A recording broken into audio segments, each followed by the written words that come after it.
Welcome all of you. Bharat का भूगोल CET based 2026 Bharat के भूगोल की डेली क्लासेज होंगी और डेली होगी वो हैंड राइटिंग नोट्स के साथ होगी। ठीक है, थोड़ा सा आप ध्यान रख लेना भाई। और कहीं भी आपको थोड़ी बहुत मिस्टेक मिले तो कमेंट ज़रूर कर देना, क्योंकि कमियां आप निकाल दीजिए, पूरी मैं कर दूंगा। ठीक है, सबसे पहले हम बात कर लेते हैं स्थिति और विस्तार की। अपना जो पहला ही टॉपिक है सीईटी में, वो सीईटी में भारत का भूगोल का पहला पहला जो टॉपिक है वो स्थिति और विस्तार से आता है। हालांकि डायरेक्ट दिया नहीं है उन्होंने, सिर्फ भौगोलिक प्रदेश दिया। जब तक हम इसको समझेंगे नहीं तब तक भौगोलिक प्रदेश है उनको शुरुआत नहीं कर पाएंगे। चलिए स्टार्ट करते हैं। सबसे पहले क्षेत्रफल की बात करें तो 32,87,263 वर्ग किलोमीटर क्षेत्रफल है। ये जो क्षेत्रफल है ये वर्ल्ड का 2.4% है। आकृति है वो चतुष्कोणीय है। थोड़ा सा ध्यान रखेंगे, ये मैप पर आते हैं क्योंकि अपने को सिर्फ स्थिति एवं विस्तार का टॉपिक दिया हुआ नहीं है, फिर भी हम थोड़ा सा पढ़ लेते हैं। मैं डायरेक्ट भारत का भौगोलिक प्रदेश दिया गया है, ठीक है, फिर भी हम पढ़ लेते हैं, ये अपनी पहली क्लास है। ठीक है, कई बार क्या होता है यहाँ से क्वेश्चन उठा लेता है। सबसे पहले हम बात करें, ये भारत का मैप है। भारत की मैप की बात करें, इधर अपना पाकिस्तान है और ऊपर थोड़ी सी सीमा पड़ती है वो अफगानिस्तान की पड़ती है, इधर चीन की है और इधर म्यांमार है और नीचे ये बांग्लादेश है। थोड़ा सा ध्यान रखेंगे आप, पाकिस्तान में रेड क्लिफ सीमा है और बांग्लादेश में रेड क्लिफ है। ठीक है, दोनों ही ध्यान रखेंगे। ठीक है, यहाँ भी बांग्लादेश में भी रेड क्लिफ है और पाकिस्तान में रेड क्लिफ है। पाकिस्तान की रेड क्लिफ है वो 3323 है और बांग्लादेश की जो रेड क्लिफ है वो 4097 है। अगर पूछे सर भारत को लगने वाली सर्वाधिक विदेशी सीमा है वो किसकी है, तो बांग्लादेश की है, 4097 किलोमीटर लंबी है। ठीक है, थोड़ा सा ध्यान रखिए ये सर्वाधिक है। अब बात कर लेते हैं पाकिस्तान की, तो पाकिस्तान में 3323 किलोमीटर लंबी है, 1947 में ये सीमाएं बनी थी। ठीक है, अब इसके बाद हम बात कर लेते हैं, थोड़ा सा ऊपर थोड़ी सी सीमा लगती है, यानी 106 किलोमीटर लंबी लगती है, यानी सबसे कम लगती है डुरंड सीमा। और डुरंड सीमा है ये भारत और भारत और अफगानिस्तान के मध्य है। ठीक है, नेक्स्ट अपनी चीन के साथ अपनी लगती है मैकमोहन रेखा, और मैकमोहन रेखा है वो है 3488 किलोमीटर। ठीक है, यहाँ पे लगती है। इसके अलावा हम बात करें म्यांमार, और म्यांमार के साथ यहाँ पर पहाड़ियों की सीमा लगती है, कोई तारबंदी नहीं की गई है, यहाँ पे पहाड़ियों की सीमा यानी नेचुरल है, यानी प्राकृतिक सीमा है। ठीक है, प्राकृतिक सीमा लगती है और ये जो प्राकृतिक सीमा लगती है ये 1443 किलोमीटर लंबी है। ध्यान रखना भाई, ठीक है, याद हो गया। नेक्स्ट अब हम बात कर लेते हैं स्थिति और विस्तार की। तो नीचे से देखिए, थोड़ा सा नीचे देखिए, नीचे यहाँ पर क्या है, अपना तमिलनाडु है, यहाँ पे तमिलनाडु है।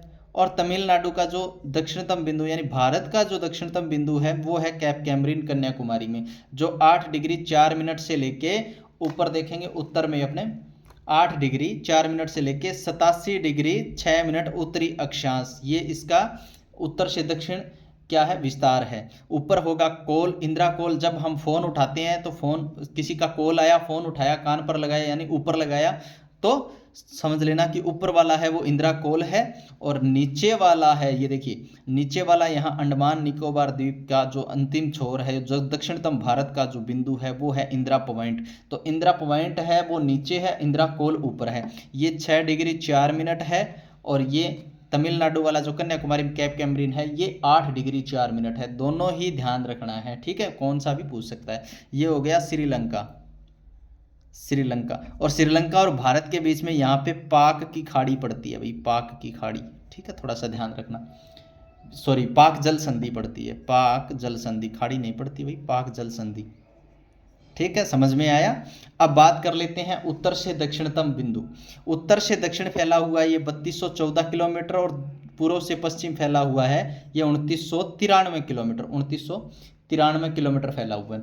बात करें अपने अक्षांशीय और देशांतरीय विस्तार की, तो अक्षांशीय विस्तार मैंने बताया कि 8 डिग्री 4 मिनट उत्तरी अक्षांश से 87 डिग्री 6 मिनट उत्तरी अक्षांश है। वहीं हम देशांतर की बात करें तो 68 डिग्री 7 मिनट पूर्वी देशांतर से और 97 डिग्री 28 मिनट पूर्वी देशांतर तक है।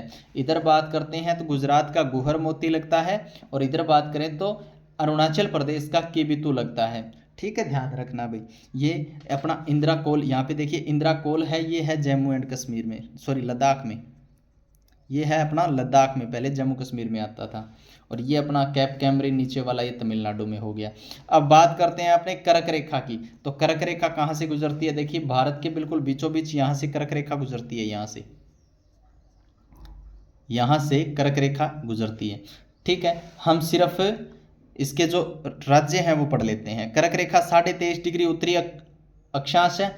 और इसी की बात करें तो सबसे पहले इधर से चलेंगे गुजरात। गुजरात से कर्क रेखा राजस्थान में प्रवेश करती है और राजस्थान में ये 26 किलोमीटर की सीमा बनाती है, ठीक है।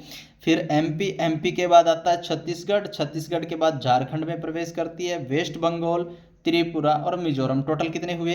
8। टोटल कितने हुए दोस्तों? 8 हो गए। चलिए इसको हम डिटेल से पढ़ते हैं थोड़ा। टोटल 8 हुए, 8 को डिटेल से पढ़ेंगे। देखिए मान लीजिए एक कर्क रेखा है, इस पर 8 राज्य हैं। 8 राज्य गुजरात, राजस्थान, एमपी, छत्तीसगढ़, झारखंड, त्रिपुरा, और कौन सा रह गया भाई? छत्तीसगढ़, एमपी, छत्तीसगढ़, झारखंड, वेस्ट बंगाल और मिजोरम रह गया। वेस्ट बंगाल और मिजोरम थोड़ा सा ध्यान रखेंगे, यहाँ पे गौर करिए आप।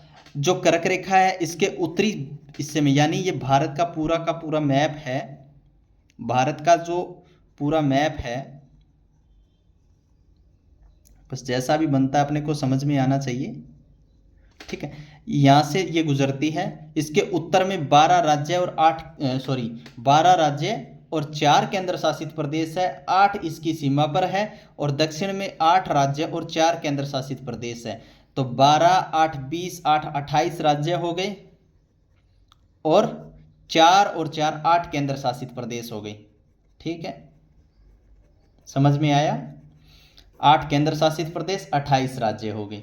नेक्स्ट अपने बात करें केंद्र शासित प्रदेश में, तो केंद्र शासित प्रदेश की बात करें तो सबसे पहले ऊपर आता है, वो आता है लद्दाख, जो सबसे बड़ा है। उसके बाद जम्मू कश्मीर, जम्मू कश्मीर के बाद चंडीगढ़, ये चंडीगढ़ है, ये दो राज्यों की राजधानी है, 2 राज्यों की राजधानी, 2 राज्यों की राजधानी है, जिसमें हरियाणा और पंजाब, इन दोनों की राजधानी है, ठीक है। दिल्ली है, सर्वाधिक जनसंख्या वाली यूटी है, यानी केंद्र शासित प्रदेश है। दादर नागर हवेली, इसके बाद पुदुचेरी, पुदुचेरी में सबसे कम तटीय सीमा है। अंडमान निकोबार में सबसे ज़्यादा तटीय सीमा है।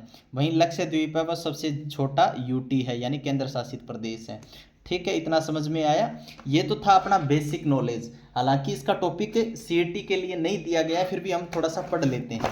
नेक्स्ट अपना भौतिक प्रदेश के आधार पर भारत, तो ये जो टॉपिक है ये इंपॉर्टेंट अपने लिए, यहाँ से क्वेश्चन पक्का उठेगा, ठीक है, क्योंकि ये डायरेक्ट एक टॉपिक दिया गया है कि भौतिक प्रदेश, भारत के भौतिक प्रदेश, ये टॉपिक दिया गया है। तो भौतिक प्रदेश के आधार पर भारत, सबसे पहले बात करें पर्वतों की उत्पत्ति का सिद्धांत। पर्वतों की उत्पत्ति के बारे में एक सिद्धांत है जिसे हम बोलते हैं प्लेट विवर्तनिक सिद्धांत, जिसे हेरी हस ने दिया। किसने दिया? हेरी हस ने। सोचिए एक पूरी भूमि है, भूमि, और भूमि को क्या क्या कहा गया? पेंजिया कहा गया, और उसके चारों ओर पानी से घिरी हुई है, इसे कहा गया पैंथालासा, ठीक है। नवजीवी महाकल्प की बात है, ये दोनों अलग हो गए, पेंजिया अलग हो गया, एक तो बदल गया अंगारा लैंड में, जो उत्तरी भाग था, दक्षिणी भाग था वो गोंडवाना लैंड में बच गया, और जो नीचे पानी, जो बाकी पानी बचा वो टेथिस सागर कहलाया। क्या कहलाया? टेथिस सागर, ठीक है। ये सोचने वाली बात है, पहले अंगारा लैंड, गोंडवाना लैंड और टेथिस सागर, ठीक है। अब बात कर लेते हैं अपने हिमालय की, क्योंकि हमें सिर्फ जियोग्राफी में भौतिक प्रदेश ही पढ़ने हैं, ठीक है। तो हिमालय की बात करें, हिमालय की उत्पत्ति है वो टर्सरियरी काल में या नवजीवी महाकल्प में हुई। कब हुई? नवजीवी महाकल्प के टर्सरियरी काल में हुई, ठीक है। एक प्लेट थी यूरेशियन प्लेट, ये देखिए थोड़ा सा मैं आपको बता देता हूँ, अच्छे से समझाऊंगा। ये है यूरेशियन प्लेट और एक है इंडियन या इंडो ऑस्ट्रेलियन प्लेट, एक ही बात है। हुआ क्या, ये प्लेट चलती हुई इधर से आई, ये यूरेशियन प्लेट यहीं पे थी, ये जब टकराई तो मान लीजिए कोई गाड़ी जब किसी गाड़ी से टकराती है तो वो उसके नीचे, छोटी गाड़ी होती है तो उसके नीचे चली जाती है, नीचे घुस जाती है। उसी तरह इंडियन प्लेट थी, ये छोटी थी और ये बहुत लंबी थी तो ये घुस गई। ये अपने साथ आगे आगे क्या लेकर चल रही थी, जो, क्योंकि ये प्लेट पानी के अंदर चल रही थी, और तो पानी में जो पेंजिया था, पेंजिया, और पेंजिया मतलब टेथिस सागर, सॉरी पेंजिया नहीं, पैंथालासा, पैंथालासा से बना जो टेथिस सागर, और टेथिस सागर में जो कचरा था, जो मलबा था, वो साथ में लेकर ये इंडियन प्लेट आगे बढ़ रही थी, और यहाँ जैसे ये टकराई वो मलबा ऊपर उठ गया, और ऊपर उठने के बाद ये बन गया अपना हिमालय।